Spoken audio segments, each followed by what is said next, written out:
Nunca olvidaré la sensación de caminar por los pasillos de nuestra empresa familiar, con esos muros fríos llenos de retratos de hombres que no sonreían. Todos ellos, ancestros que habían construido un imperio desde la aviación, mirando desde lo alto como si vigilaran que nadie, y menos una mujer, se atreviera a desviarse del camino que trazaron. Yo nací allí. En medio del poder, las expectativas y el peso sofocante del apellido Elwood. Me llamo Marina y esta es la historia de cómo me rompí para poder rehacerme. Desde pequeña me entrenaron para obedecer. No lo dijeron con palabras, lo hicieron con gestos. Con silencios. Con miradas reprobatorias cuando hablaba demasiado fuerte, o cuando me atrevía a decir lo que pensaba. Mi padre era el director general, un hombre de traje impecable y corazón impenetrable. Y mi hermano mayor, Thomas, el heredero natural. Alto, arrogante, con una sonrisa que solo usaba cuando ganaba. Yo era la pieza decorativa. La niña inteligente que debía quedarse en segundo plano, tomar café sin azúcar y aplaudir los logros de los hombres. Pero dentro de mí siempre hubo una chispa, una rebeldía silenciosa que no encajaba con sus cenas de gala, sus consejos de administración ni sus expectativas de que me casara con algún socio estratégico para fortalecer el apellido. Lo que no sabían es que cada noche mientras ellos dormían tranquilos creyéndose invencibles, yo me escapaba a mi taller en el sótano. Allí, entre planos, piezas recicladas y motores usados, empecé a construir mi propio proyecto, una nave que volara sin ruido, sin combustión, sin humo. Un concepto que me obsesionaba desde niña. Lo llamé Lumen. No lo hacía por dinero. Lo hacía por libertad. En esas madrugadas secretas me sentía viva, lejos del juicio de mi padre, lejos de la mirada de Thomas. Pero sabía que, tarde o temprano, alguien iba a descubrirme. Y ese día llegó. Fue mi madre quien me encontró primero. Abrió la puerta del sótano y me miró en silencio. No dijo nada. Solo bajó las escaleras, se sentó frente a mí, y tras unos segundos de observar mis manos manchadas de grasa y mis planos a medio terminar, me preguntó: ¿de verdad crees que te dejarán volar? No supe qué responder. Porque ella lo sabía. Ellos no me dejarían. Pero algo en su mirada esa noche me dijo que ella, en su juventud, también soñó con volar, y se lo arrancaron. Después de eso, todo cambió. A la mañana siguiente, mi padre me convocó a su oficina. Me esperaba con los planos de Lumen sobre su escritorio. ¿Sabes qué es esto? Me preguntó sin levantar la voz. Mi proyecto, respondí, con la garganta apretada. Tu proyecto, repitió, casi con desprecio. ¿Y qué se supone que quieres hacer con esto? ¿Competir contra tu propia familia? No supe qué decir. Sentí que cualquier palabra iba a ser usada en mi contra. Me limité a sostenerle la mirada. Entonces él se inclinó hacia adelante y me dijo con un tono tan frío que aún hoy me retumba en la mente. Tú no estás aquí para crear. Estás aquí para obedecer. Recuerda bien tu lugar, Marina. Porque si das un paso más fuera de la línea, te vas a quedar sola. Y cumplió su promesa. Me retiraron de los proyectos, me quitaron el acceso a las instalaciones y me destinaron a relaciones institucionales, una forma elegante de encerrarme en una oficina a sonreír y hacer nada. Thomas, por su parte, disfrutaba del ascenso. Se volvió aún más cruel, más soberbio. Y a mí me ignoraban como si ya no existiera. Pero no me rendí. Cada humillación, cada puerta cerrada, cada silencio incómodo durante las cenas familiares, fue acumulando en mí algo más poderoso que el odio: determinación. Yo no iba a quedarme allí. No iba a convertirme en otra mujer con el apellido Elwood enterrada bajo las decisiones de los hombres de mi familia. Tenía que encontrar una salida. Y esa salida vino disfrazada de un hombre que al principio parecía ser diferente. Lucas, un desconocido en una gala benéfica, me ofreció algo que no había sentido en años: atención genuina. O al menos eso creí. No era parte de mi mundo. No conocía mis heridas. Y por eso, le dejé entrar. Pero ese, descubrí más tarde, fue el mayor error de mi vida. Con Lucas todo fue rápido, casi como una caída libre.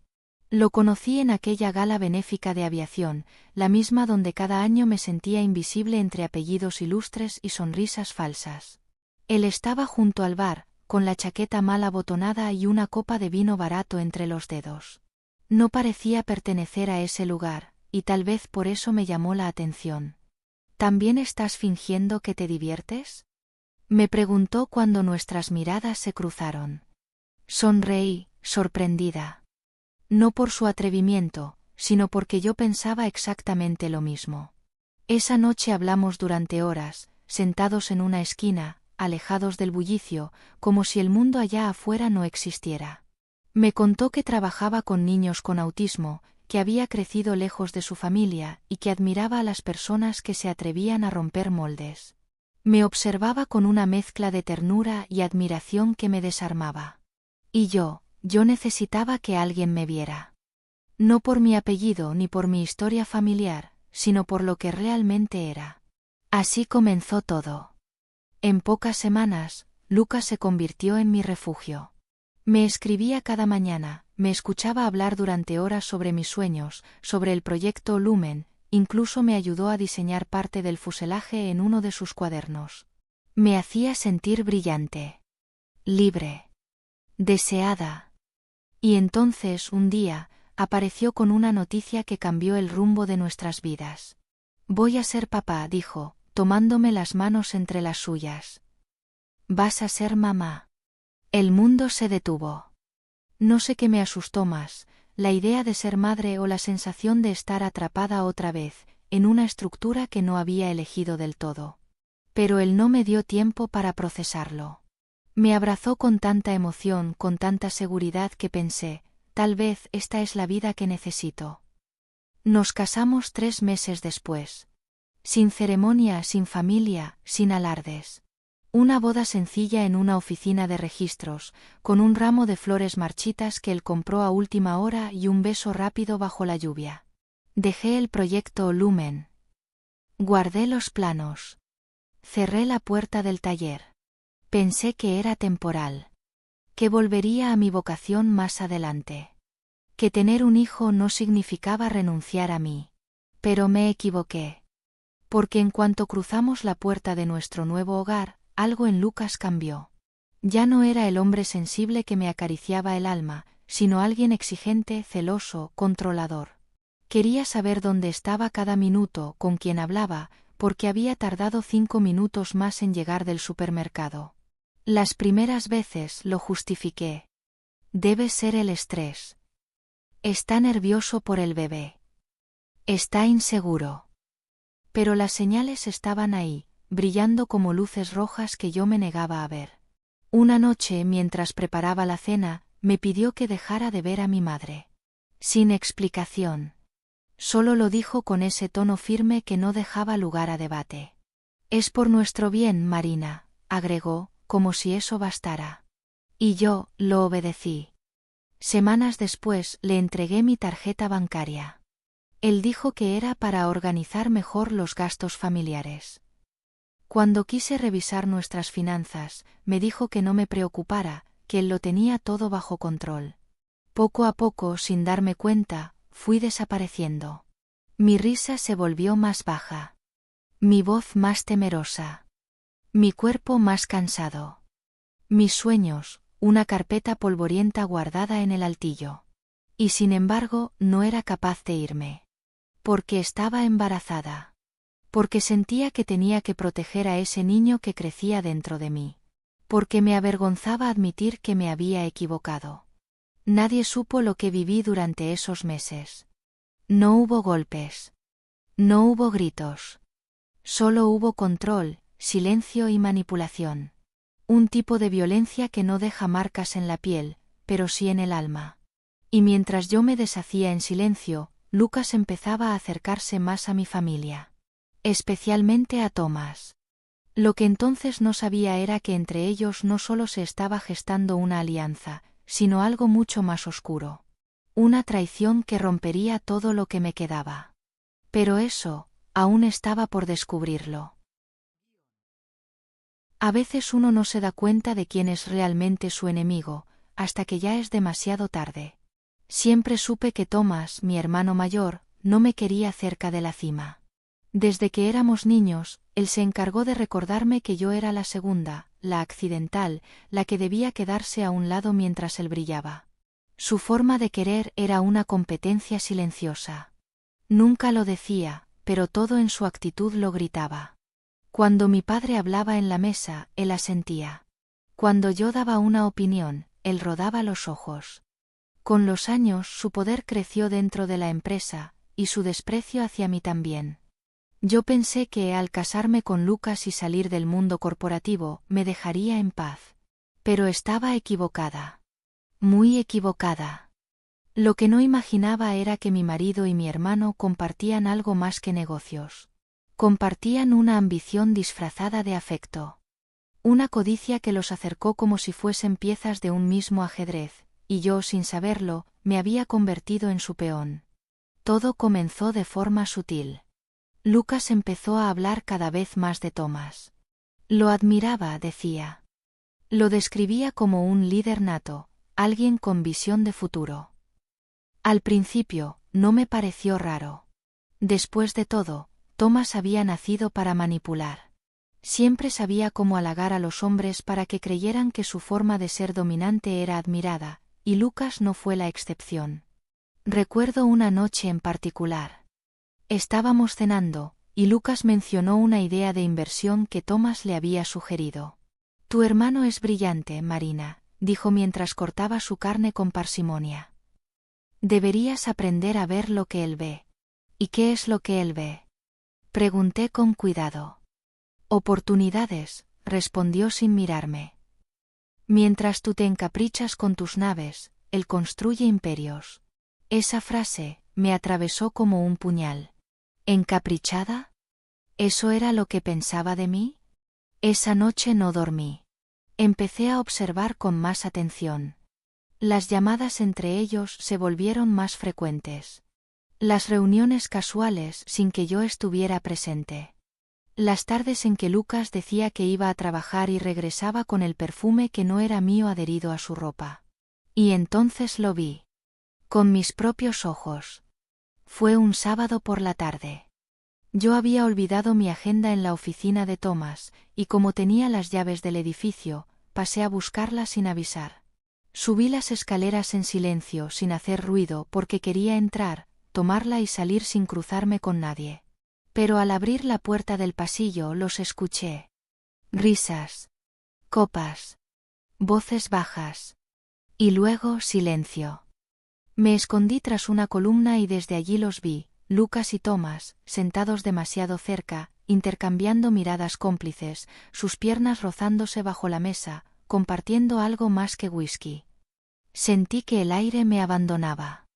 No por la traición en sí, sino por la confirmación de algo que mi intuición me había estado gritando desde hacía meses.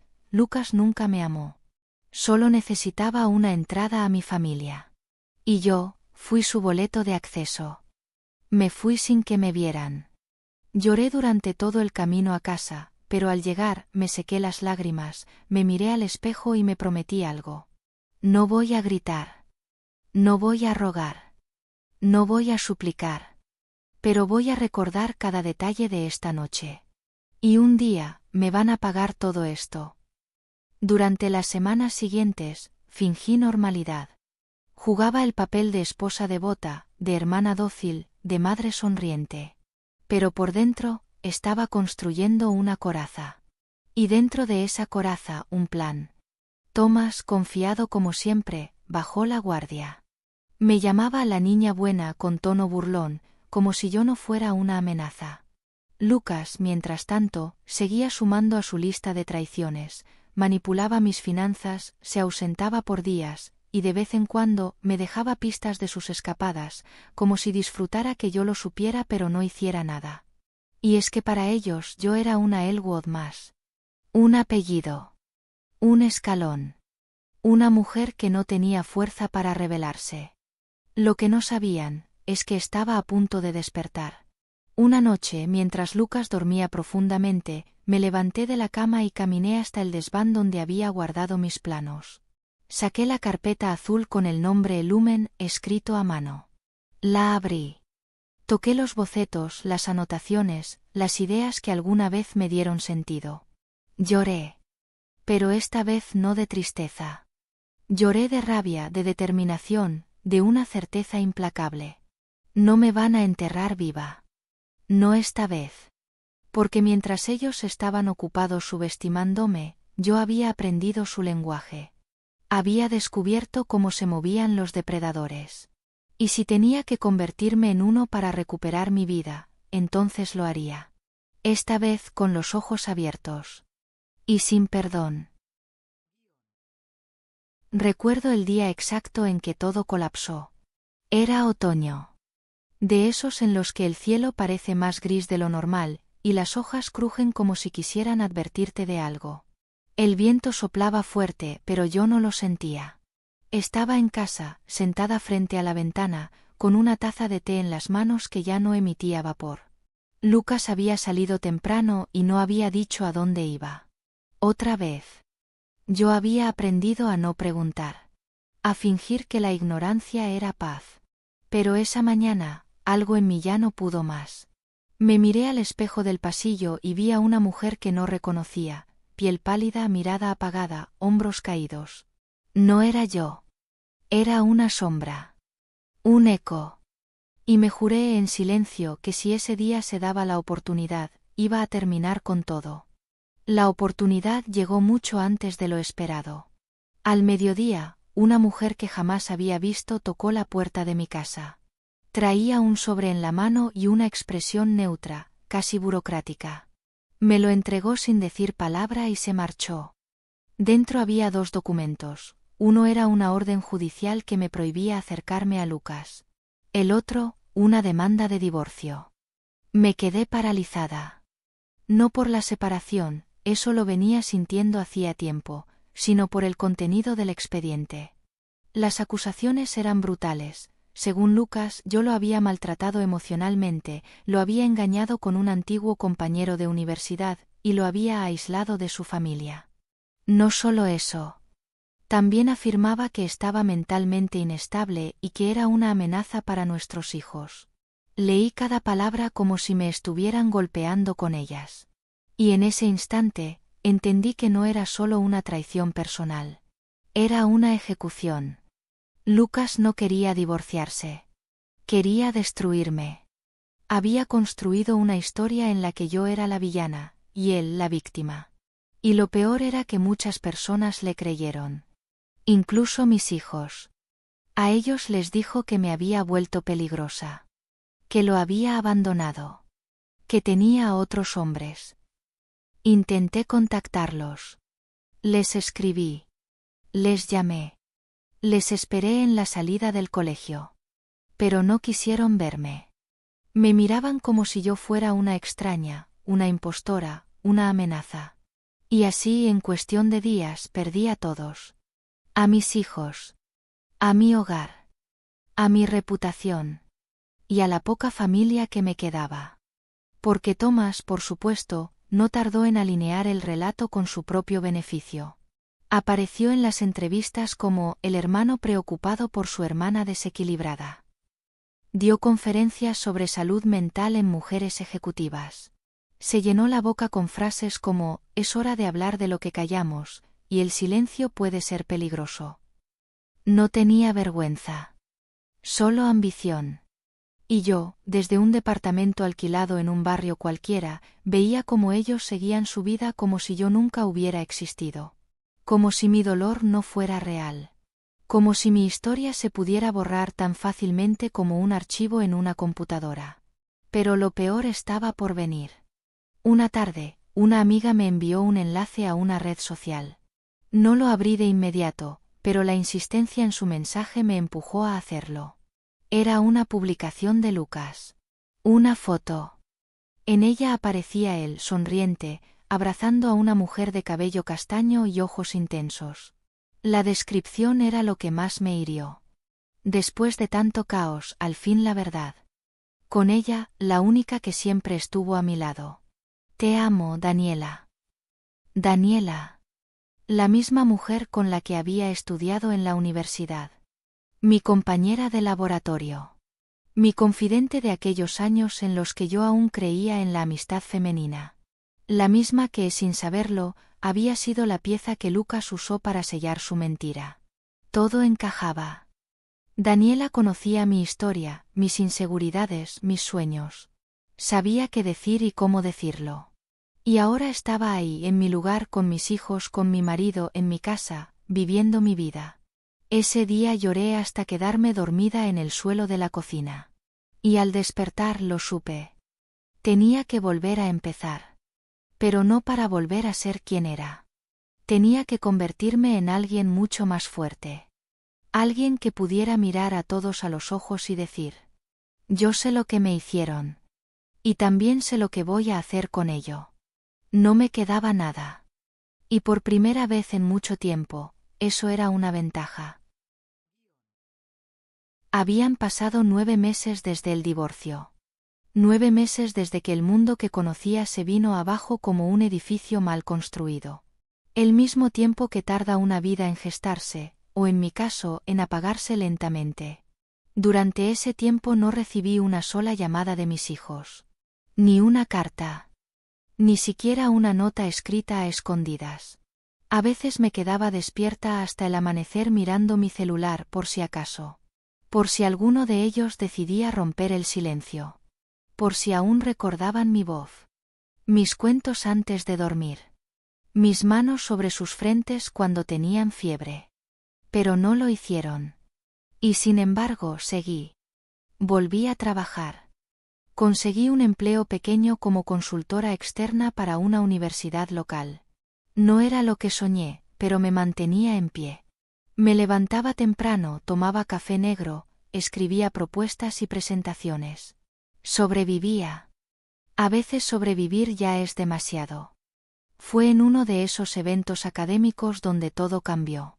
Era una tarde de otoño. Las hojas, de nuevo, caían con esa melancolía que solo las cosas rotas pueden entender. Yo estaba sentada en la terraza de un antiguo hotel, preparando una ponencia para el día siguiente. Alrededor, mujeres conversaban animadamente, copas de vino en mano. Risas suaves, tonos diplomáticos. Todas fingíamos estar bien.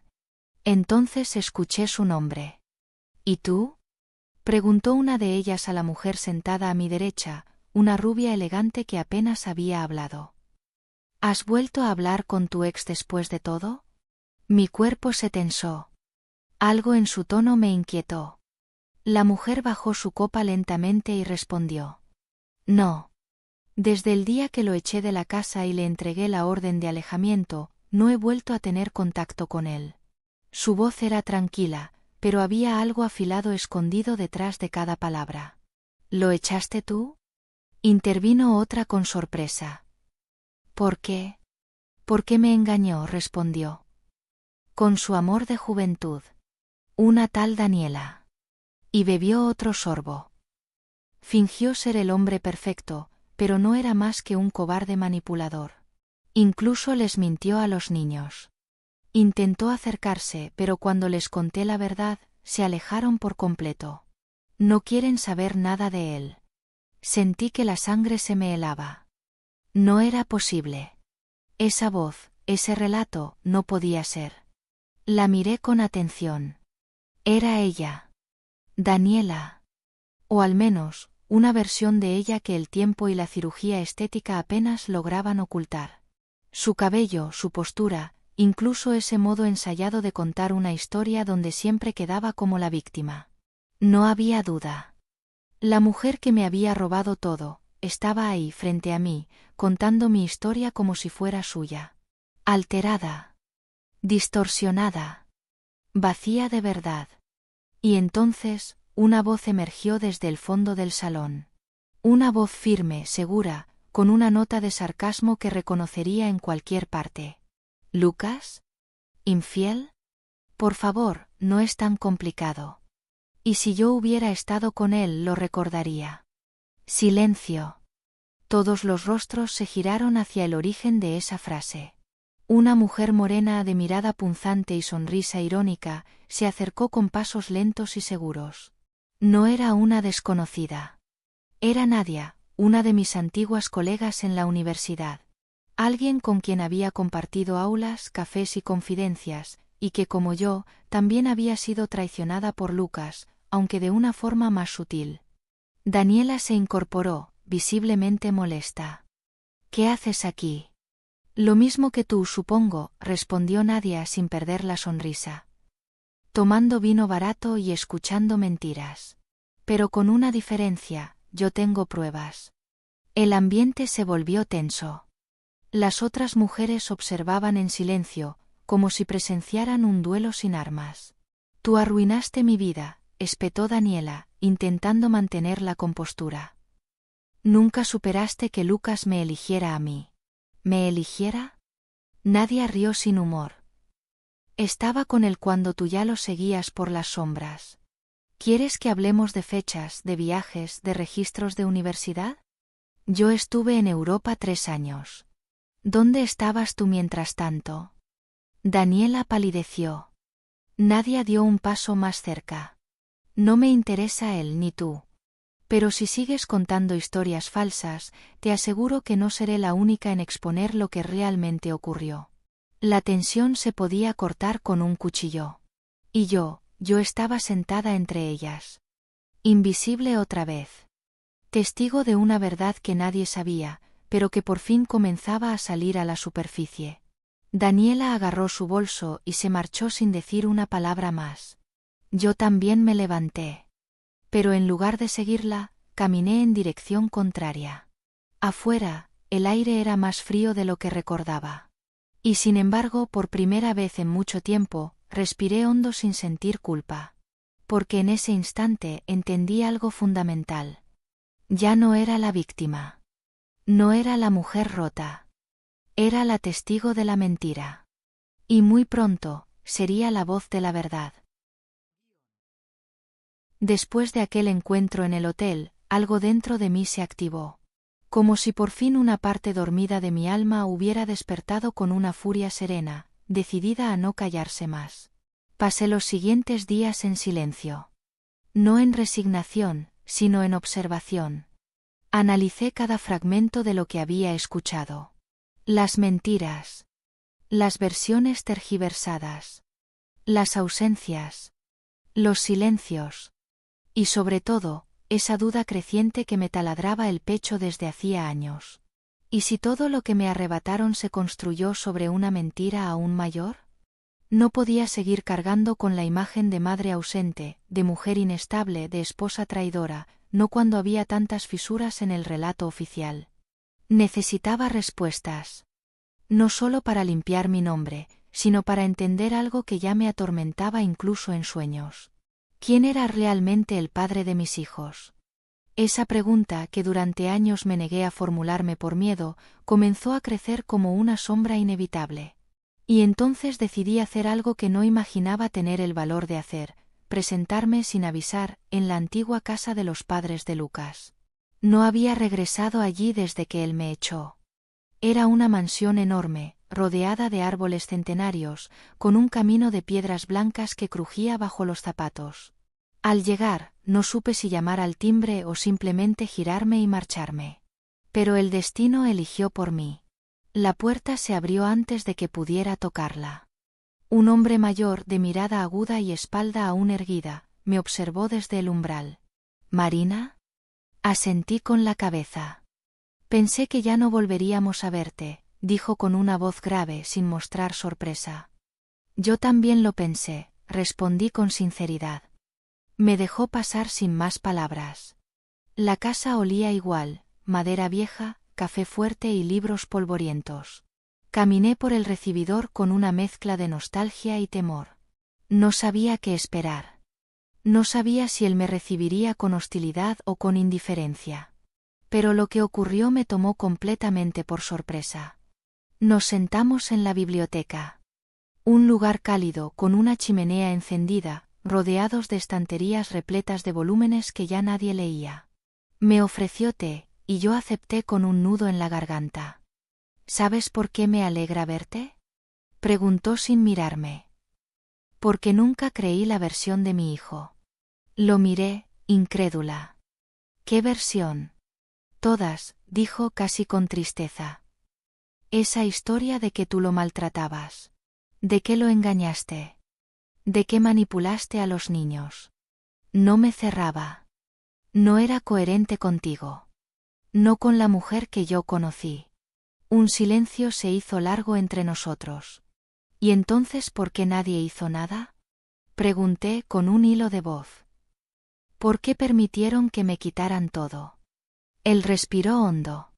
¿Por qué el poder? Marina es cobarde. Porque preferimos mirar hacia otro lado antes que mancharnos las manos. ¿Y por qué, a decir verdad, no sabíamos en quién confiar? Tomás, tu hermano, Lucas, todos jugaban un juego más grande de lo que creímos. Pero yo siempre supe que había algo que no encajaba. Se levantó y caminó hacia un retrato colgado en la pared. Una pintura antigua de su familia. De fondo, los niños.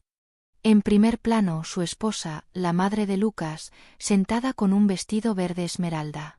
La imagen de una familia perfecta. ¿Y los niños?, me atreví a preguntar. ¿Siguen creyendo que soy el monstruo que él les dibujó? El hombre no respondió de inmediato. Ellos no están bien, dijo finalmente. Sonríen en las fotos, sí. Pero no son los mismos desde que tú te fuiste. Algo se apagó en ellos. Y hay una pregunta que ni siquiera mi esposa se atreve a formular. ¿Cuál? Él se giró hacia mí. Su mirada se volvió dura, inquisitiva. ¿Estás segura de que esos niños son de Lucas? El silencio fue tan denso que se podía cortar con un cuchillo. ¿Perdón?, dije, temblando. No es una acusación, Marina. Es una observación. Y una duda que viene desde hace tiempo. No tienes que decir nada. Solo piénsalo. Míralos. ¿No te parece extraño que ninguno de los dos haya heredado los ojos de mi hijo? Mi respiración se agitó. Recordé los ojos de Lucas, verdes, intensos, casi felinos. Recordé los de los niños, marrón oscuro, cálidos, tan diferentes. Y entonces recordé algo más. Tomás. Mi hermano. Sus ojos. Marrones. Como los de ellos. Un vértigo me recorrió el cuerpo. No podía ser. No quiero hacerte daño con esto, añadió el padre de Lucas con voz más suave. Pero creo que tú mereces saber la verdad. Tal vez sea el momento de mirar hacia atrás y preguntarte, ¿de verdad lo supiste todo? Me levanté en silencio. Ya no podía seguir ahí. Le agradecí la conversación, pero mi mente ya estaba en otro lugar. Había salido a buscar justicia, y había encontrado una posibilidad aún más dolorosa. Tal vez mis hijos nunca fueron de Lucas. Tal vez eran de Tomás. Y yo no lo supe. O no quise saberlo. Caminé hasta la puerta con las piernas temblorosas. Antes de salir, escuché una última frase. Si alguna vez decides llegar al fondo de todo esto, Marina, no estarás sola. Salí de esa casa como si el suelo se hubiese vuelto líquido. Cada paso me costaba. Cada recuerdo se desmoronaba. Cada certeza se convertía en sospecha. Y sin embargo, algo dentro de mí seguía firme. No iba a dejar que nadie más escribiera mi historia. No esta vez. Después de esa conversación con el padre de Lucas, no pude dormir por días. Todo lo que creía haber superado volvió como una marea silenciosa. Había abierto una puerta que no sabía cómo cerrar, y lo más perturbador, era que ahora dudaba de la única certeza que me había sostenido, mis hijos. Comencé a observarlos en fotos antiguas, en vídeos del pasado, en dibujos guardados entre libros. Estudiaba sus rasgos, sus gestos, incluso sus frases, buscando alguna pista que me revelara una verdad que no quería ver. Y entonces lo decidí. Tenía que encontrar a Elías. Sí, Elías. El único hombre que alguna vez me miró sin exigir nada. El único que supo ver quién era yo cuando ni siquiera yo lo sabía. Elías fue mi amigo de juventud, mi compañero de estudios en la universidad, y tal vez, mi primer amor no confesado. Nos habíamos distanciado cuando me casé con Lucas.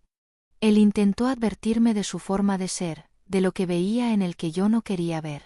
Pero yo, cegada por la ilusión, lo rechacé. Ahora entendía. Ahora dolía. Así que empecé a buscarlo. Sabía que, después de graduarnos, se había marchado a vivir en una zona rural, lejos del ruido, dedicado a la investigación aeronáutica por su cuenta. No tenía redes sociales.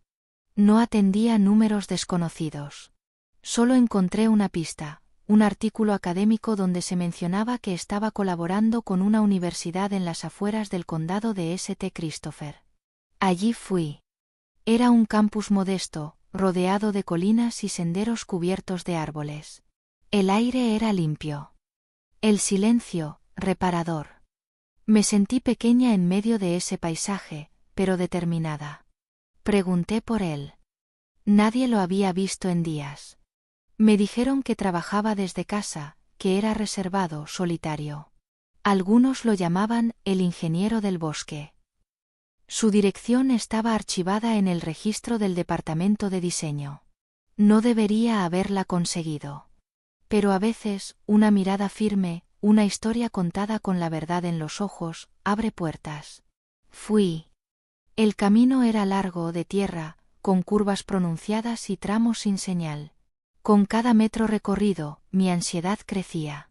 ¿Y si no me recibía? ¿Y si me culpaba por lo que ocurrió? ¿Y si ya me había olvidado? Pero la necesidad de cerrar heridas era más fuerte que el miedo. La casa apareció al final de una colina, como salida de un sueño. Era moderna pero hecha con materiales naturales, piedra, madera, vidrio. Una chimenea humeaba y una bicicleta oxidada descansaba junto al porche. Toqué la puerta con los nudillos, 1, 2, 3 veces. Silencio. Estaba por darme la vuelta cuando escuché pasos del otro lado. La puerta se abrió lentamente. Y allí estaba él. Elías. Su rostro había cambiado. Tenía una cicatriz en la mejilla que no recordaba, una barba descuidada, ojeras profundas. Pero sus ojos eran los mismos, honestos, intensos, vivos. Durante un segundo no dijo nada. Me observó con una mezcla de sorpresa, incredulidad y algo más, algo que no supe descifrar. ¿Marina? Hola, dije intentando sonreír. ¿Qué estás haciendo aquí? No supe qué responder. Habían pasado tantos años y sin embargo en ese instante, todo era tan familiar. Te estoy buscando. ¿Por qué? Porque creo que la única persona que alguna vez me dijo la verdad, fuiste tú. No sé cómo lo hice, pero logré no romperme ahí mismo. Me dejó pasar. Entré. Todo era cálido. Rústico. Lleno de planos, libros, tazas con café a medio terminar. Vivía solo. Lo supe con solo mirar a mi alrededor. Aunque había una foto en la repisa que me llamó la atención, una mujer con cabello rizado y un niño pequeño. Cuando me acerqué, él aclaró. No es lo que piensas. Ella es Nadia, mi socia en un proyecto ecológico. El niño es su sobrino. Yo los cuido a veces. No tengo familia. Me giré para mirarlo. Yo tampoco, dije con un nudo en la garganta. Nos sentamos. Le conté todo. Sin adornos. Sin ocultar el dolor. Desde mi matrimonio hasta mi caída. Desde la manipulación de Lucas hasta las sospechas que ahora me carcomían por dentro. Él no me interrumpió. No me juzgó. Solo me escuchó. Como siempre lo había hecho. ¿Y por qué viniste a mí? Preguntó al final. Porque no me queda nadie. Porque no sé en quién confiar. Porque si los niños no son de Lucas y son de Thomas, necesito saberlo. Y tú eres la única persona que puede ayudarme a hacerlo sin perderme en el proceso. Elías se quedó en silencio.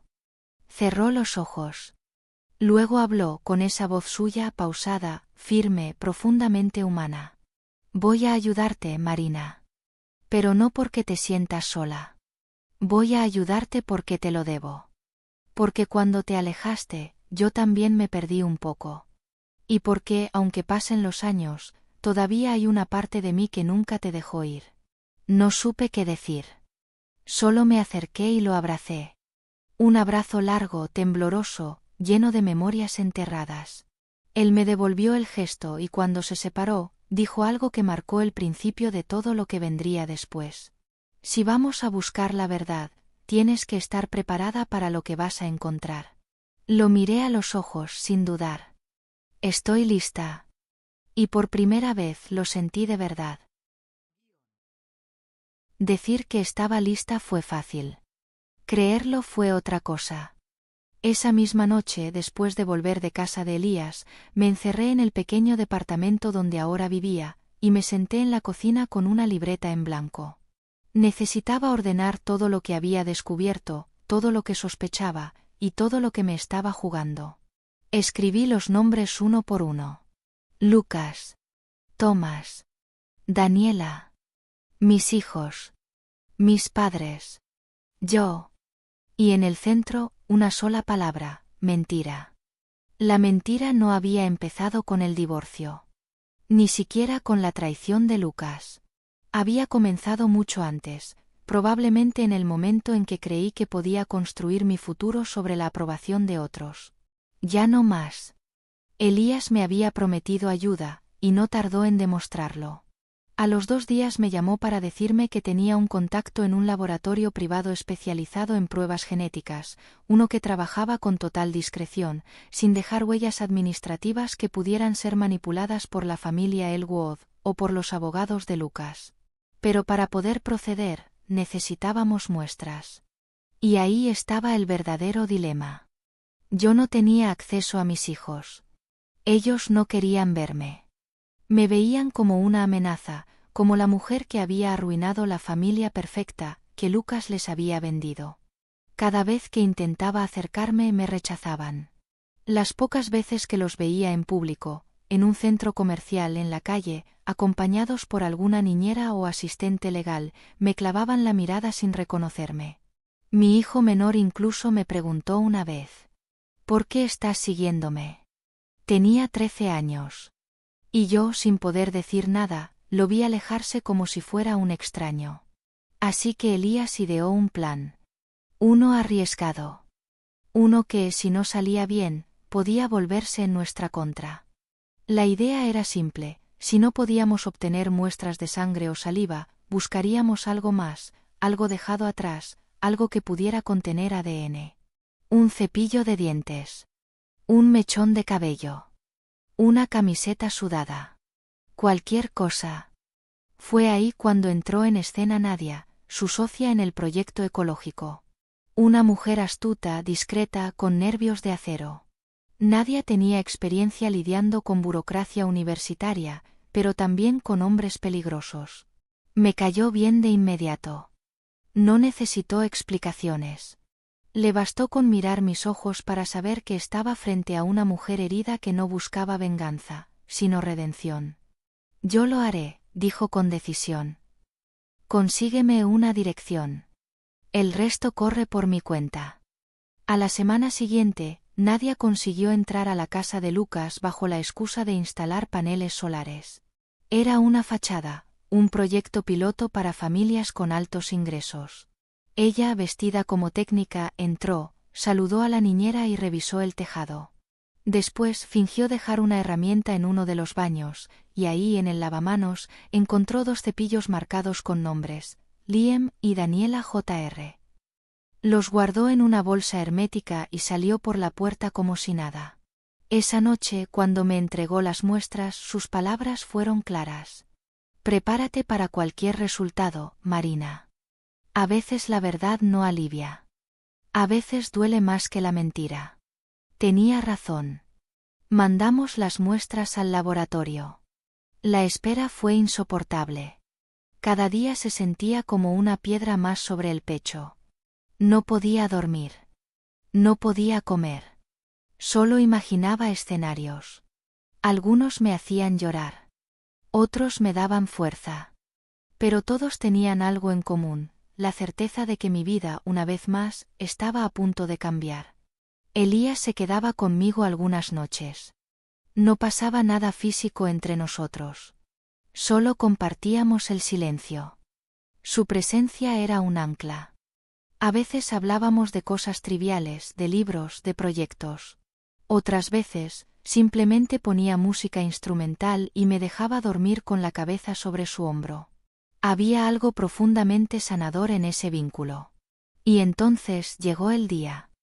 El correo electrónico tenía por asunto: resultados, solicitud confidencial #1483D. Temblando lo abrí. El informe era técnico, impersonal, frío. Pero las palabras eran claras. Conclusión: no existe relación genética paterna entre el supuesto padre, Lucas Delacroix, y los menores analizados. Me quedé en silencio. No grité. No lloré. Solo cerré los ojos. Después de tantos años de confusión, de abuso, de dudas, la verdad se presentaba ante mí como una tormenta que, aunque dolorosa, purificaba. No era Lucas. Nunca lo fue. No eran sus hijos. Él me había acusado, juzgado, condenado, por una mentira que ni siquiera entendía por completo. Pero entonces vino el segundo golpe. En el margen inferior del informe había una observación. Algo que el laboratorio había notado al analizar los marcadores genéticos. Presencia de coincidencias parciales con el sujeto conocido como Thomas Elwood, hermano de la madre biológica. Sentí que me faltaba el aire. No era solo una sospecha. No era una pesadilla. Era real. Mis hijos eran también los hijos de mi hermano. Me encerré en el baño y vomité. El cuerpo reaccionó antes que la mente. Me temblaban las manos. No podía respirar. Caí al suelo, abrazándome las piernas, mientras una parte de mí se quebraba definitivamente. ¿Cómo? ¿Cuándo? ¿En qué momento permití que algo así ocurriera sin darme cuenta? Y la respuesta me golpeó con la fuerza de un trueno. Durante los años de manipulación. Durante las noches de confusión. Durante las etapas en que él decidía por mí, hablaba por mí, respiraba por mí. Cuando ya no sabía quién era. Ni qué hacía. Ni con quién. Thomas. Mi hermano. El hombre que creí que solo me odiaba por mi inteligencia. Ahora entendía. Él no me odiaba. Él me poseía. Y Lucas solo había sido su cómplice. El instrumento. No sabía qué hacer. No sabía a quién acudir. Pero sí sabía una cosa. Esto no podía quedar así. Esa noche llamé a Elías. Le pedí que viniera. Le mostré los resultados. Me abrazó. Me sostuvo mientras me deshacía en llanto. Y cuando por fin me calmé, me dijo algo que cambiaría el rumbo de los días que venían. Marina, vamos a limpiar tu nombre. Vamos a recuperar a tus hijos. Y vamos a enterrar, uno por uno, a los que intentaron destruirte. Lo miré. Y por primera vez en años, creí en la palabra justicia. Después de aquella revelación devastadora, no dormí durante días. Había confirmado la verdad más dolorosa que una mujer puede enfrentar, que sus hijos fueron concebidos en medio del abuso, la traición y el silencio. Pero incluso en medio de ese caos, algo dentro de mí comenzó a arder, no con rabia ciega, sino con una claridad que no había tenido nunca. Por fin entendía el juego que habían jugado conmigo. Y ahora, me tocaba mover la pieza que cambiaría todo el tablero. Lo primero que hice fue desaparecer. No en el sentido literal, sino emocional. Apagué el teléfono. Me alejé de las redes. Le pedí a Elías que manejara cualquier comunicación. Me encerré durante una semana en su casa del bosque, sin hablar con nadie. Necesitaba reconstruirme desde el silencio, lejos del ruido de todo lo que me habían impuesto durante años. Durante esos días, hicimos algo que no había hecho nunca: empezamos a soñar. No a recordar, no a huir, no a planear venganza. Soñar. Soñamos con una vida en la que no tuviéramos que pedir permiso para existir. Soñamos con una casa propia, no prestada. Un espacio que no llevara el apellido Elwood ni las cicatrices de una historia que no era nuestra. Y entonces lo hicimos. Con los ahorros que tenía escondidos desde hacía años, dinero que mis abogados jamás pudieron rastrear, porque ni siquiera Lucas sabía que existía, compramos un terreno en la ladera este de un pequeño pueblo llamado Hallowry. Era una zona apartada, donde nadie nos conocía, donde los vecinos aún saludaban con la mano y la gente no preguntaba demasiado. Elías se encargó de diseñar la casa. No una mansión. No un refugio. Una estructura sencilla, sostenible, hecha con materiales reciclados, pensada para vivir con lo justo, pero con lo necesario para sanar. La casa se construyó con rapidez, como si el universo supiera que la necesitábamos cuanto antes. Cada pared tenía un propósito. Cada espacio hablaba de libertad. La sala principal tenía una enorme cristalera que daba al bosque. Allí, cada mañana, el sol entraba sin pedir permiso. Y yo, me sentaba en el suelo de madera, con una manta y una taza de café, mirando hacia afuera sin pensar en el pasado. Por primera vez me sentía en casa. Pero no olvidaba lo que había que hacer. Sabía que la verdad genética no bastaría. Sabía que Thomas tenía el poder de manipular jueces, de comprar silencios, de borrar documentos. Así que si quería recuperar a mis hijos y limpiar mi historia, debía construir algo más sólido, un caso emocional, legal y social. Con la ayuda de Elías y Nadia, empecé a trabajar. Reunimos documentos, fechas, informes médicos, grabaciones. Revisé cada cita, cada movimiento de dinero, cada mensaje enviado desde mi teléfono cuando yo no lo tenía. Y así descubrimos algo que nos daría ventaja. El día en que Thomas me internó en un centro psiquiátrico contra mi voluntad, no solo falsificó mi firma en el formulario de ingreso, también utilizó un médico que ya estaba inhabilitado.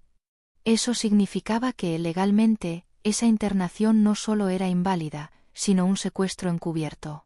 Con esa información, armamos el primer informe legal. Nadia conocía a una abogada especializada en casos de abuso psicológico y alienación parental. Se llamaba Marta Reinhardt. Una mujer con una historia propia de lucha. Al conocer mi caso, solo dijo una frase. No sé cómo has sobrevivido tanto tiempo, Marina, pero ahora te vas a levantar. Y así fue. El primer paso fue enviar una notificación legal a la familia Elwood y a Lucas, exigiendo la revisión de la custodia. No como una madre que pide permiso, sino como una mujer que exige justicia. Cuando la carta llegó a manos del padre de Lucas, no tardó en llamarme. ¿Qué estás haciendo, Marina?, preguntó con voz tensa. Lo que ustedes no tuvieron el valor de hacer, respondí sin temblar. Contar la verdad. Esto va a destruirlo todo. Ya lo está. Solo que ahora va a salir a la luz. Colgó. Una semana después recibí una citación. Lucas y Thomas serían obligados a comparecer en una audiencia preliminar. Tenían que responder a las acusaciones de manipulación de documentos, alienación parental y fraude legal. Por primera vez en años, iban a tener que mirarme a los ojos y justificar lo injustificable. Mientras esperábamos la fecha, Elías y yo terminamos de instalar la casa. Plantamos un huerto. Compramos 2 sillones viejos y los restauramos. Colgamos fotos de nuestros viajes, dibujos antiguos de mis hijos, cartas de cuando aún me decían mamá con esa calidez que me arrancaron. Y entonces, un milagro. Una tarde, mientras limpiaba el cuarto de huéspedes, escuché el timbre. Era mi hija. No me abrazó. No lloró. Solo me miró y me dijo: papá está diciendo cosas raras. No le creo. Vine a preguntarte algo. Me temblaron las piernas. La hice pasar. Nos sentamos en la cocina. Y entonces lo dijo. ¿Es verdad que nunca me abandonaste? La miré a los ojos. Eran los míos. Esa mirada curiosa, luminosa, fuerte. Respiré hondo. Nunca, le respondí. Me arrancaron de tu vida. Pero jamás dejé de pensar en ti. Nunca dejé de amarte. Ella bajó la cabeza. Respiró con dificultad. Y entonces, como si una grieta se abriera en el hielo, sus labios se quebraron y empezó a llorar. No como una niña. Como una joven que por fin comprende el engaño. Lloramos juntas.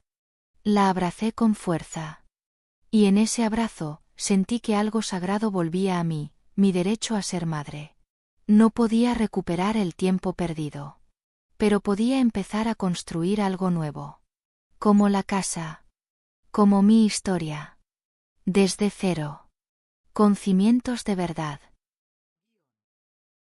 Los días previos a la audiencia se sintieron como una eternidad. Cada hora era un peso, una mezcla de ansiedad, miedo y una calma rara, como si mi cuerpo ya supiera que no había marcha atrás. Iba a enfrentarme, por fin, a los dos hombres que destruyeron mi vida. Iba a mirarlos a los ojos sin bajar la cabeza. Y no lo haría sola. Elías me acompañó en todo.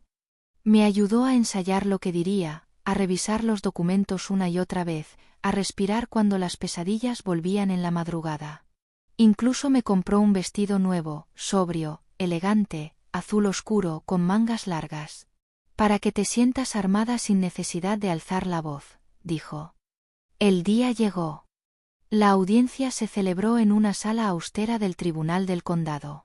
No era un juicio penal, aún no. Era una audiencia de revisión legal.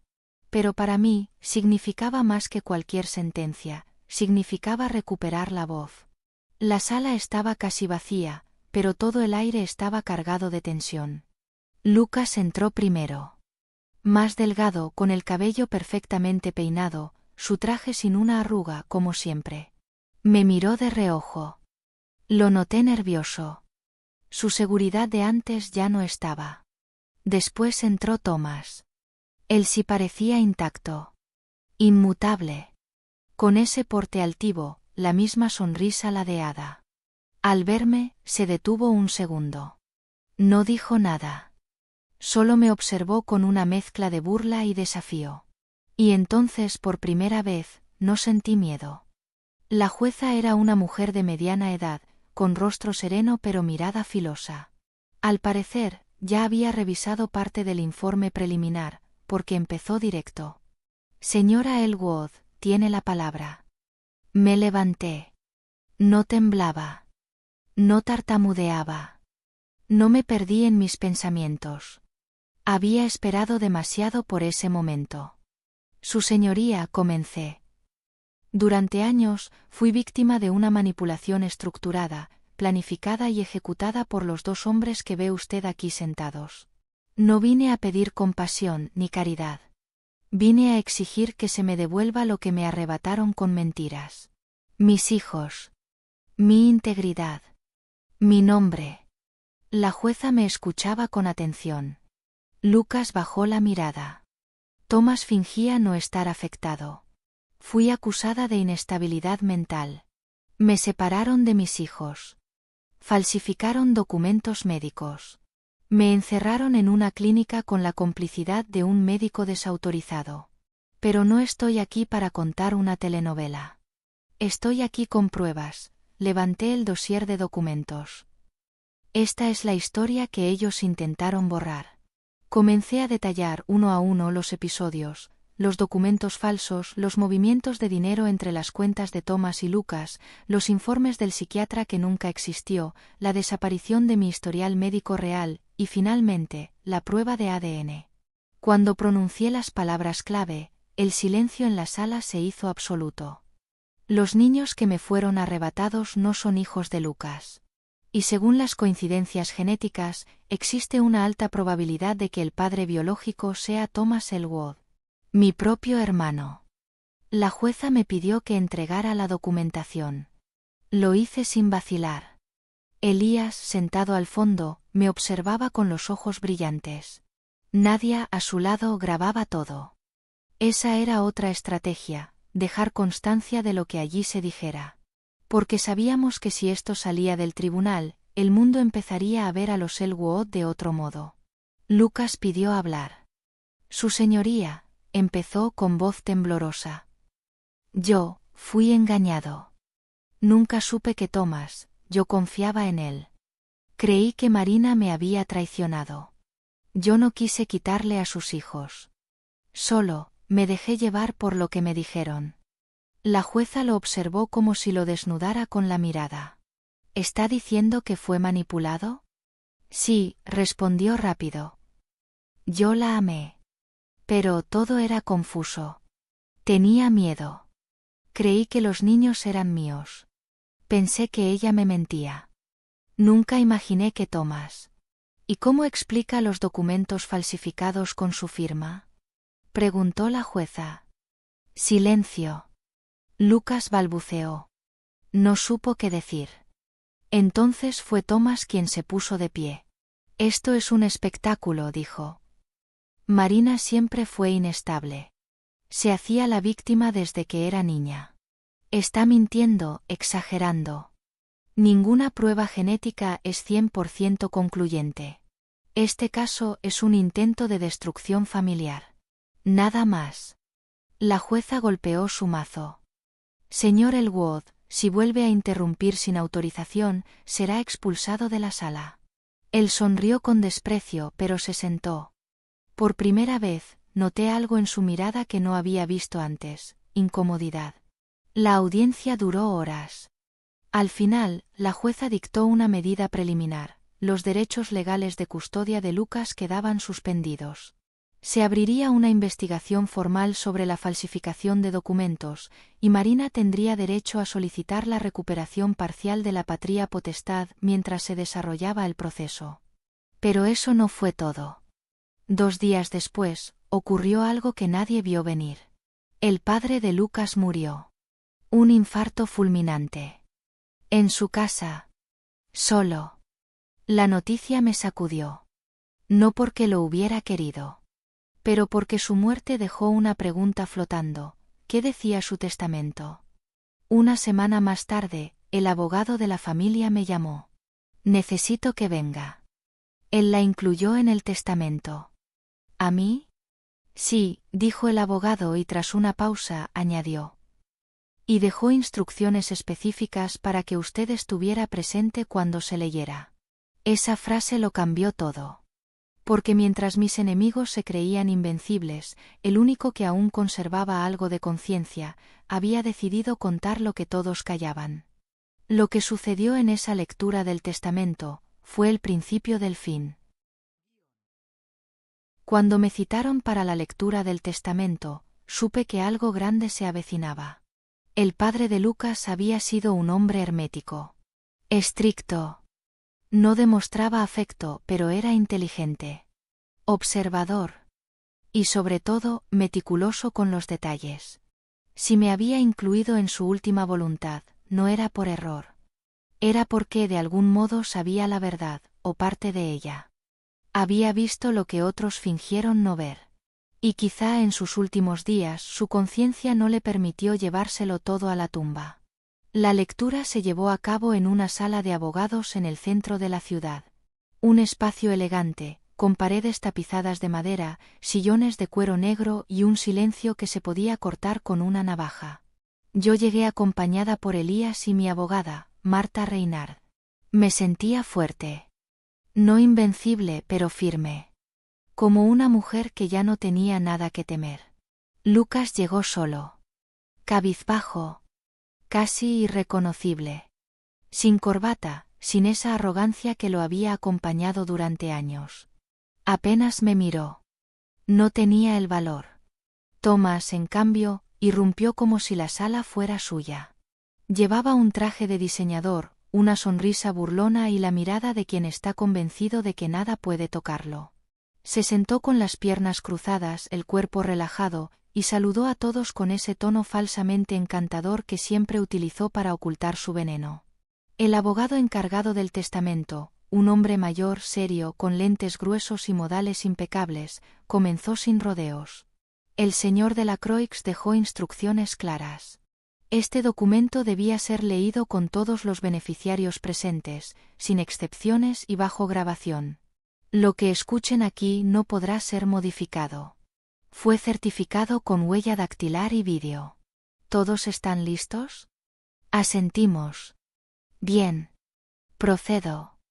Comenzó por lo tradicional: legados menores, cuentas cerradas, donaciones a organizaciones sin fines de lucro. Y luego, tras una breve pausa, entró en la parte que todos esperábamos. A mi hijo Lucas Delacroix le dejo lo necesario para vivir con dignidad. Una propiedad en San Luis, una cuenta con fondos moderados, y el automóvil que heredé de mi padre. Lo mínimo. Porque ha vivido toda su vida de los demás, y no ha aprendido a ser un hombre por sí mismo. Silencio. Lucas bajó la cabeza. A mi nieta Daniela Jr. le dejo mi biblioteca personal, con la esperanza de que al crecer sepa distinguir la verdad de las mentiras que le han contado. Mis ojos se llenaron de lágrimas.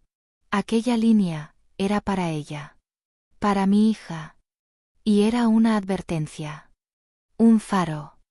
A Marina Elwood, el abogado hizo una pausa y alzó la vista hacia mí. Le dejo la propiedad registrada en Hollow Ridge, conocida como la Cabaña de la Ladera, además de los planos técnicos de los prototipos aeronáuticos desarrollados durante nuestros años de colaboración no oficial. Estos documentos certifican su autoría intelectual y su rol como CEO creadora. Que nadie se atreva a negar su genio. Mi corazón latía con fuerza. Yo nunca supe que él había guardado mis diseños. Siempre pensé que Lucas los había destruido. Pero ahora entendía, su padre los había salvado. Y con esa frase los devolvía a mis manos, junto a mi dignidad. Thomas se removió en su asiento. Pero aún faltaba. Y finalmente a Thomas Elwood, dijo el abogado con una leve tensión en la voz, no le dejó nada. Ni cuentas, ni acciones, ni propiedades. Solo dejo esto. Una carta manuscrita que debe ser leída en voz alta. El abogado sacó una hoja amarillenta, escrita con tinta azul, y comenzó a leer. Thomas. Sé todo. Supe de tu relación con Marina. Sé lo que hiciste para encerrarla, para despojarla de sus hijos, para manipular al sistema. Supe de las cuentas en el extranjero, de las reuniones nocturnas con Lucas, de las amenazas a empleados. Guardé copias. No porque quisiera destruirte, sino porque alguien tenía que detenerte. En la caja fuerte de mi despacho hay documentos, grabaciones, contratos y transferencias que prueban cada uno de tus movimientos. Le entrego las llaves a Marina. Que ella decida qué hacer con todo eso. No te desheredo por castigo. Lo hago por justicia. Porque nunca serás el hombre que tu madre soñó. Firmado, tu padre. El silencio en la sala fue total. Thomas palideció. Su rostro se volvió una máscara de odio. Se puso de pie de golpe, empujó la silla y gritó. Esto es una farsa. Él estaba senil. Manipulado por ella. La jueza, presente en calidad de observadora por el proceso legal abierto, levantó la voz. Señor Elwood, si continúa en ese tono, será escoltado fuera del edificio. Thomas me miró. Por primera vez en su vida, con miedo. No odio. No desprecio. Miedo. Sabía que lo había perdido todo. El dinero. El poder. El respeto. Y sobre todo el control sobre mí. Salió de la sala con los dientes apretados y el alma desnuda. Yo no dije nada. No celebré. No sonreí. No lloré. Solo cerré los ojos por unos segundos y sentí algo que hacía años no sentía. Libertad. Cuando salimos del edificio, Elías me tomó la mano. Yo lo miré, y por primera vez desde el día en que me arrebataron a mis hijos, le dije en voz alta algo que me había guardado durante mucho tiempo. Ya no me siento rota. Y él, sin responder, me abrazó. No como quien consuela, sino como quien se une a una mujer que ha regresado de la muerte. Y ha decidido vivir. Después de la lectura del testamento, no regresé inmediatamente a la cabaña en Hollow Ridge. Elías me preguntó si quería volver, si necesitaba descansar, pero algo en mi pecho me pedía otra cosa. No silencio. No calma. Movimiento. Quería actuar. Ya no solo para mí, sino por todas las mujeres a las que alguna vez silenciaron con trajes, títulos o apellidos. Por todas las marinas que se encerraron en sí mismas, creyendo que hablar era peligroso, que defenderse era exagerar, que resistir era egoísmo. Lo primero que hice fue abrir la caja fuerte del despacho del padre de Lucas. El abogado me entregó las llaves en un sobresellado. Entré sola, sin compañía, sin cámaras, sin testigos. Quería mirar de frente a todo lo que ese hombre había guardado en secreto, probablemente sabiendo que un día lo necesitaría. Que yo lo necesitaría. La caja estaba llena de carpetas. Cada una con etiquetas precisas. Fechas. Nombres. Firmas. Documentos firmados por Thomas, cuentas en paraísos fiscales, mensajes impresos, correos electrónicos. Incluso grabaciones de audio. Algunas con conversaciones entre Thomas y Lucas, hablando con frialdad sobre cómo neutralizarme, cómo fabricar informes psiquiátricos, cómo bloquear mi acceso a los niños, para que no estorbara el crecimiento del patrimonio familiar. Lo leí todo. Lo escuché todo. No lloré. Ya no. Había pasado del dolor al fuego. Del silencio a la claridad. Y ahora, del pasado al presente. 2 semanas después, me convertí oficialmente en la nueva presidenta ejecutiva de Elwood Aeronáutica. No fue fácil. La junta directiva no me quería allí. Me veían como un símbolo de escándalo, como una mujer emocional, inestable, incapaz de liderar. La mayoría habían sido leales a Thomas durante años. Algunos, incluso, habían colaborado con sus decisiones abusivas. El día de mi presentación, entré a la sala de juntas vestida con un conjunto sobrio, sin maquillaje, con el cabello recogido y los hombros rectos. No tenía intención de convencer a nadie. No venía a pedir permiso. Mi nombre es Marina Elwood.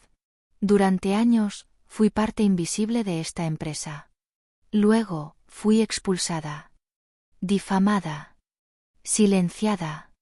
Pero hoy regreso con pruebas, con propiedad legítima y con una visión clara. Y si alguien en esta sala cree que puede seguir manejando esta empresa como si fuera un club de caballeros, puede marcharse por donde vino. Uno de los directivos, un hombre gris y obeso llamado Malcolm, se rió con desprecio. ¿Y cuál es tu plan, Marina? ¿Hacer que los aviones vuelen con feminismo? Lo miré a los ojos sin parpadear. No, Malcolm. Mi plan es que vuelen sin corrupción. La mitad de la sala contuvo la respiración. Malcolm se quedó callado. Y yo seguí. Voy a reestructurar la empresa. Vamos a abrir un departamento de investigación en tecnologías limpias, como lo soñé con mi proyecto Lumen. Vamos a destinar un porcentaje de ganancias a becas para niñas interesadas en ingeniería y aviación. Y vamos a auditar cada centavo que haya pasado por esta empresa durante los últimos 10 años. Incluidos los tuyos, Malcolm. Se hizo un silencio de plomo. Una mujer sentada al fondo, a quien apenas conocía, una ingeniera de producción, aplaudió en voz baja. Y poco a poco, otros la siguieron. Ese día no solo recuperé una empresa. Recuperé mi legado. En los meses que siguieron, transformé las oficinas, las políticas internas, el clima laboral. Despedí a quienes sabían y callaron. Promoví a mujeres y hombres que habían sido apartados por no alinearse con Thomas. Contraté expertos en ética empresarial y firmé convenios con universidades para ofrecer pasantías con enfoque inclusivo. Pero eso no fue todo. Con la ayuda de Marta Reynard y un pequeño grupo de activistas, creamos la Fundación Luz Propia. Un espacio para mujeres víctimas de manipulación psicológica y legal, como yo. Mujeres que habían sido tildadas de locas, de exageradas, de difíciles. Mujeres sin redes, sin recursos, sin voz. Abrimos el primer centro en una antigua fábrica, la misma donde trabajaban obreros que mi padre jamás quiso saludar. Hoy, esas paredes albergan talleres, asesoría legal, terapias y formación técnica. Un periodista me preguntó una vez: ¿Esto es una forma de venganza? Respondí con una sonrisa serena. No. Es justicia con nombre de mujer. Mi historia empezó como la de muchas. Una mujer brillante pero silenciada. Una familia poderosa pero podrida. Un matrimonio que parecía amor, y era una prisión. Pero no soy una víctima. Soy una sobreviviente que se negó a morir en vida. Una hija que dejó de pedir amor a quien no sabía darlo. Una madre que luchó para volver a ser llamada así. Y ahora que lo había logrado todo, ahora que tenía en las manos lo que alguna vez me arrebataron, lo entendí con más claridad que nunca. El poder real no es el que destruye. Es el que transforma. Y yo, Marina Elwood, había transformado el dolor en propósito. Una mañana de invierno, mientras las ramas de los árboles dormían cubiertas de escarcha y el aire olía a leña quemada en la distancia, me desperté con un malestar extraño. No era dolor. Era otra cosa. Un vértigo sutil, como si algo dentro de mí se estuviera reacomodando sin pedir permiso. Pensé que era cansancio. Las últimas semanas habían sido intensas. Las reuniones en la empresa, las conferencias para la fundación, las visitas judiciales para reencontrarme con mis hijos. El mundo se movía rápido y yo, apenas me estaba acostumbrando a caminar con firmeza de nuevo. Pero el malestar no se fue. Al contrario. Se convirtió en una presencia. Silenciosa pero constante. Elías fue el primero en notarlo. «Estás pálida», me dijo una tarde mientras me servía té. «¿Hace cuánto no te haces un chequeo completo?». Le respondí con una evasiva. Me incomodaba. No quería parecer vulnerable otra vez, no cuando por fin estaba en pie, siendo faro para otras mujeres, referente de fuerza para mis hijos, rostro de la reconstrucción. ¿Cómo iba a decirle que me sentía frágil? Pero esa noche, mientras me cambiaba frente al espejo del baño, me miré el cuerpo con atención. Mis pechos estaban más sensibles. Mis caderas más anchas. Y entonces lo pensé por primera vez, y casi me reí en voz baja. Imposible. Pero fui a la farmacia. Compré la prueba sin mirar a nadie a los ojos.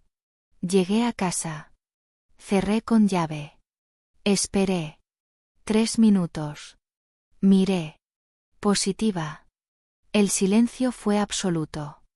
Sentí que el mundo se detenía. Como si alguien hubiese apagado el sonido del universo. Me senté en el borde de la bañera y apoyé la cabeza entre las manos. No podía ser. No ahora. No después de todo. Volví a repetir la prueba. 2 veces. Las 3 dieron el mismo resultado. Estaba embarazada. No dormí esa noche. Miré el techo durante horas sin saber si reír o llorar. ¿Era un milagro? ¿Una segunda oportunidad? ¿Una trampa del destino? Tenía 42 años. Había sido madre en la confusión. Había sido mujer en la sombra. ¿Y ahora? ¿Era esto una señal? A la mañana siguiente, tomé la decisión de confirmarlo con un médico. No podía vivir en la duda. Quería saberlo todo. Quería mirar a los ojos a esa nueva vida, si es que realmente estaba ahí, y empezar con la verdad.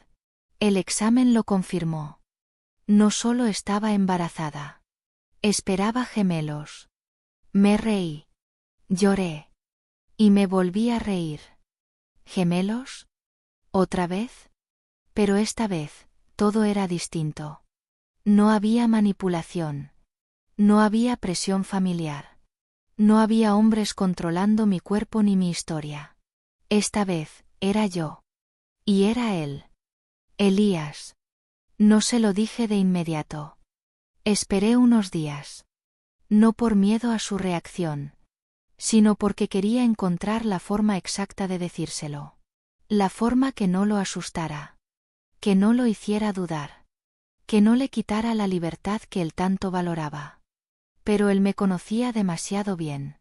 Una tarde, mientras preparábamos la tierra para el nuevo invernadero detrás de la cabaña, se detuvo, se me acercó por detrás, me pasó los brazos por la cintura y susurró: «¿Cuándo pensabas decirme que no estamos solos?»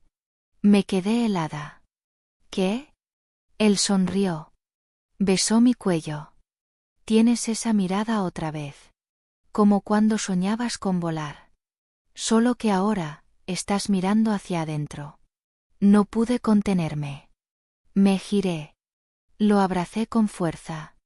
Y por primera vez lo dije en voz alta: «Estoy embarazada, Elías». Él no respondió de inmediato. Cerró los ojos. Me apoyó la frente. Y dijo: «Gracias por confiarme esta vida contigo». Lloramos juntos, en medio del jardín helado. Y entendí que esta vez, sí estaba lista. Contárselo a mis hijos fue otro paso. No porque me diera miedo, sino porque sabía que aún estaban caminando sobre vidrios rotos. Poco a poco volvían a confiar en mí, pero aún había sombras, espacios en blanco, heridas abiertas. Reuní a los dos una tarde junto al fuego. Les conté todo con verdad. Sin ocultar el pasado. Sin endulzar el presente. Mi hija fue la primera en reaccionar. Me tomó la mano y me dijo: «¿Sabes que es la primera vez que veo tu sonrisa así?» Mi hijo, más callado, solo preguntó: «¿Vas a hacer con ellos lo que no pudiste con nosotros?» Me dolió. Pero no escapé de la verdad. «No.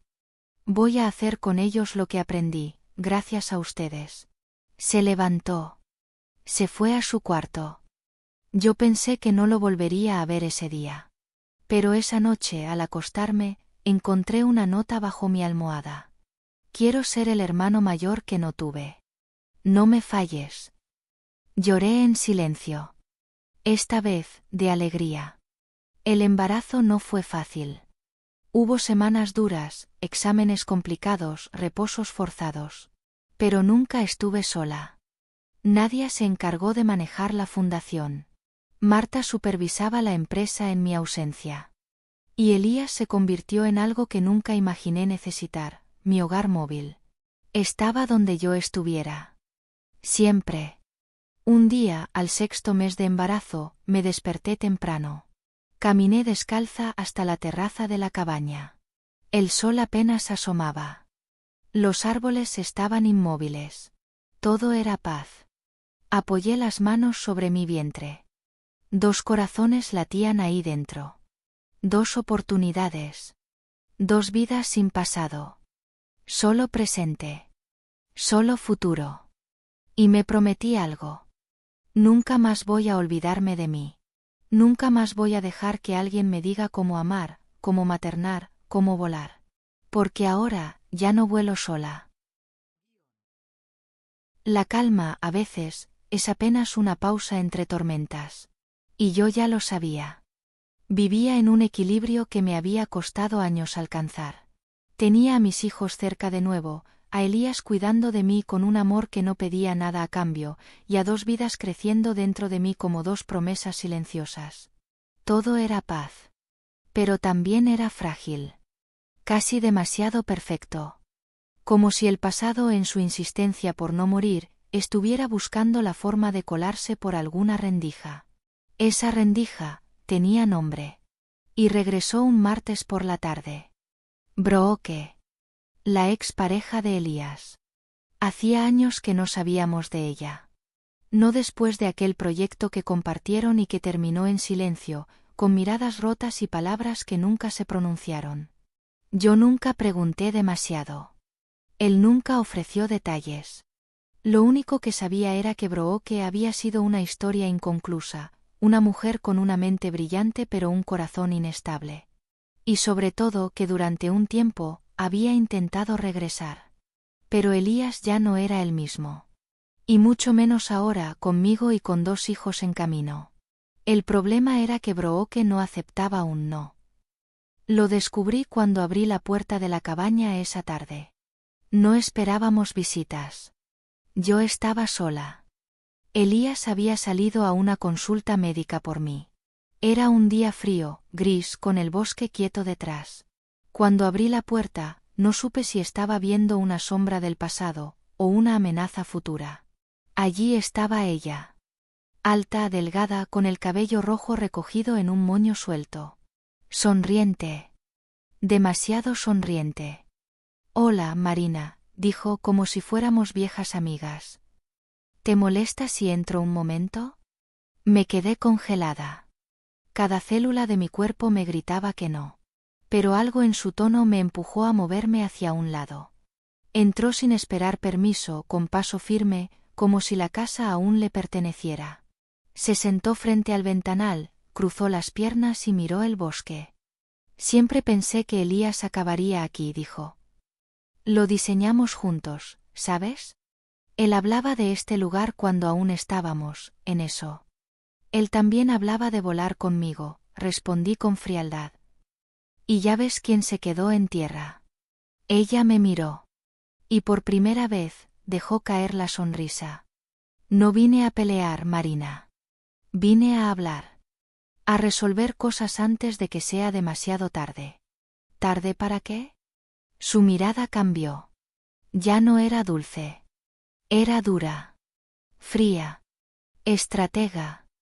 Tú crees que todo esto es tuyo. Esta casa, este hombre, incluso los hijos que vienen. Pero no sabes todo. No sabes lo que Elías no te cuenta. ¿Qué se supone que no sé? Brooke se levantó. Caminó lentamente por la sala, observando los detalles del hogar como si estuviera inspeccionando su antigua propiedad. Luego se detuvo frente a mí. Hace 5 años Elías y yo hicimos algo. Algo que no figura en ningún papel. Algo que, si se supiera, podría poner en duda todo lo que tienes con él. Habla claro, le exigí con el corazón latiendo fuerte. Firmamos una sociedad. Por un proyecto que fracasó. Pero él usó una parte de ese dinero para comenzar con la idea de esta cabaña. Legalmente, yo tengo derechos sobre esta propiedad. No figura en los registros porque usó una empresa intermediaria. Pero yo tengo copias. Documentos. Contratos. Guardó silencio, como esperando mi reacción. ¿Y por qué no has hecho nada antes? Ella se encogió de hombros. Porque no me importaba. Hasta que me enteré que estás embarazada. Y ahí entendí que todo esto iba a desaparecer si no actuaba. Tú lo transformaste, Marina. Pero yo lo formé. Me sentí mareada. No por lo que decía, sino por lo que no decía. Brooke no había venido a negociar. Ni a conversar. Había venido a marcar territorio. A clavar su presencia como una daga en medio de mi paz. ¿Qué quieres? Le pregunté con la voz quebrada. Ella se acercó, demasiado. Verlo. Hablar con él. Explicarle que podemos llegar a un acuerdo. Tal vez pueda quedarme un tiempo. Ayudar con los niños. Volver a trabajar juntos. Volver a empezar. Me reí. No pude evitarlo. Una carcajada amarga, seca, que resonó en la sala. ¿Estás sugiriendo que seamos, que una especie de familia moderna? Estoy sugiriendo, dijo ella bajando la voz, que no me subestimes. Porque yo no vine a pedir. Vine a advertirte. Nos quedamos en silencio. Y entonces la puerta se abrió. Elías entró. Se detuvo al verla. Sus ojos se endurecieron. No dijo hola. No dijo su nombre. Solo me miró a mí. ¿Está todo bien? Tienes visita, respondí sin quitarle la mirada a Brooke. Él dejó la bolsa médica sobre la mesa. Caminó hacia nosotras. ¿Qué haces aquí? Quería hablar, respondió ella en tono suave. Ya hablaste. Ahora lárgate. Brooke intentó replicar, pero su voz no encontró salida. Elías se lo dijo todo con la mirada. Fría. Sin lugar a nostalgia. Ella agarró su bolso, se acercó a la puerta y se detuvo antes de salir. ¿Así la vas a elegir a ella? ¿Después de todo lo que vivimos? Elías no respondió con palabras. Me abrazó por la cintura, puso una mano sobre mi vientre, y me besó la frente. No la elegí después. La elegí porque viví contigo. Brooke se marchó sin mirar atrás. Esa noche no hablamos mucho. No lo necesitábamos. Yo sabía que esa visita había sido un último intento del pasado por aferrarse a una historia que ya no existía. Y Elías sabía que ya no tenía que protegerme. Porque ahora me protegía yo sola. Y con esa certeza nueva, dormí como no lo hacía en años. Me he preguntado muchas veces cómo termina realmente una historia. ¿Es cuando los enemigos caen? ¿Cuando la justicia por fin te da la razón? ¿O cuando el dolor ya no te hace temblar, sino que te recuerda de dónde vienes? Yo solía pensar que el final era una puerta cerrándose. Una página que ya no se vuelve a leer. Pero ahora sé la verdad. El final de una historia es cuando dejas de mirar hacia atrás. Y comienzas a vivir en paz con lo que aún tienes por delante. Hoy es primavera. Las flores han vuelto a crecer en el invernadero que construimos con Elías al fondo de la cabaña. La tierra, antes helada, ahora es fértil. Llena de vida. Como yo. Estoy sentada en el porche de madera, con una manta sobre las piernas y una taza de té de canela en las manos. El sol de la mañana baña los árboles y hace que todo parezca más suave, más amable. A mi lado, Elías trabaja en silencio, reparando una de las ventanas con sus herramientas. A unos metros, mis hijos, los mayores, juegan a enseñarle a los nuevos a caminar entre la hierba. Mis hijos. Los que volví a encontrar. Y los que llegaron después. Los gemelos tienen 8 meses. Se parecen a Elías, pero tienen mis ojos. No lloran por cualquier cosa. Son serenos. Inteligentes. Me miran con una intensidad que a veces me quiebra, porque me recuerdan que esta vez lo estoy haciendo distinto. Sin miedo. Sin cadenas. Con presencia. Volví a mirar la vida de frente. No solo como madre, sino como mujer. Como líder. Como autora de una historia que ya no me avergüenza. Que no escondo. Que no me duele contar. Porque aprendí que no se trata de borrar el pasado, sino de redefinirlo. De decidir qué haces con lo que viviste. Y sobre todo, de quién decides ser cuando nadie más escribe tu guión. Hoy mi nombre ya no se arrastra entre susurros. Hoy mi apellido ya no me ahoga. Hoy no camino por la calle temiendo que alguien me reconozca por las mentiras de otros. Hoy soy reconocida por mis actos, por mis proyectos, por mis decisiones. El Imperio Elwood ya no es un monstruo. Es una red de innovación, ética y justicia. Con más mujeres al mando que nunca. Con ideas frescas, tecnología limpia, valores reales. Y cada beca que entregamos, cada niña que entra a nuestros programas de ingeniería, cada madre que encuentra refugio en los centros de la Fundación Luz Propia, es una forma más de decirle al mundo: estoy viva. Y no me vencieron. A veces, en las noches tranquilas, cuando los niños duermen y Elías se recuesta junto a mí, le tomo la mano y le digo: ¿crees que merezco todo esto? Y él siempre responde con lo mismo: no es lo que mereces. Es lo que sembraste con cada lágrima que no dejaste secar. Entonces cierro los ojos y escucho. Escucho la respiración de mis hijos. El canto de los búhos en el bosque. El crujir suave de la madera de la casa que construimos desde cero. Y lo más importante. El silencio dentro de mí. Ese que ya no duele. Que ya no pesa. Que ya no grita. Ese silencio que ahora es paz. Esta no es la historia de una mujer que se rompió. Es la historia de una mujer que fue rota. Y eligió no quedarse hecha pedazos. Que caminó entre ruinas y construyó una catedral. Que fue exiliada de su propia vida. Y la reconquistó con las manos vacías.